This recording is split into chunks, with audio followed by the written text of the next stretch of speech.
Guys ম্যাচের শুরুতে আমি এখানে নক হয়ে পড়ে যাই, আর আমার টিমমেটরা দেখো কি এমনটা করতেছে ভাই। আমি মনে হয় ওদের পাকা দানে মই দিয়ে ফেলছে, আমারে কি পরিমাণ লল দিতেছে ওরা। ভাই আপনার আমারে লল দিতেছেন কেন ভাই? প্লিজ ভাই আমার হিল করে দেন। চুপ নোবরা, তুই খেলা পারিস নাকি যে তোকে হিল দিব? ভাই প্লিজ ভাই এবার মতো হিল করে দেন, আমি আর মরুম না ভাই, এবার হিল করে দেন ভাই। না তুই বট, তোরে হিল দেওয়া যাবে না। প্লিজ ভাই এবার মতো হিল করে দেন, এটাই লাস্ট ভাই। আচ্ছা হিল দিব, আগে তোর সাবস্ক্রাইবারদের বল চ্যানেলটা সাবস্ক্রাইব করে 100 লাইক করে দিতে। গাইজ দেখছো তোমরা একটু সাবস্ক্রাইব করলেও আমারে হিল দিয়ে দিবে, জলদি করে চ্যানেল সাবস্ক্রাইব করে দাও এবং এই ভিডিওতে 100 লাইক কমপ্লিট করে দাও প্লিজ গাইজ। নাবিল ভাই এবার হিল দিয়ে দেন ভাই, আমি বলে দিছি ওরা সাবস্ক্রাইব করে দিয়েছে ভাই, আপনি হিল দিয়ে দেন। ওকে ঠিক আছে, হিল দিতেছি তারা। দাঁড়া বট, তোরা হিল নেই, তোরে কি দেয় একটু পরে দেখতে পাবি। দাঁড়া বট লাগো থাকার ম্যাচটা শুরু না হতে ঠাস করে মরে যাস। তোর নেই গেম খেলা আছে, একটা বট নেই গেম খেলা অনেক ভালো। ও ভাই যাক অবশেষে হিল পেলাম।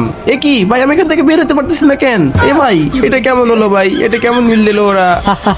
দাদা কেমন দিলাম? ভাই এবার আমার সাথে ধোঁকাবাজি হয়ে গেল।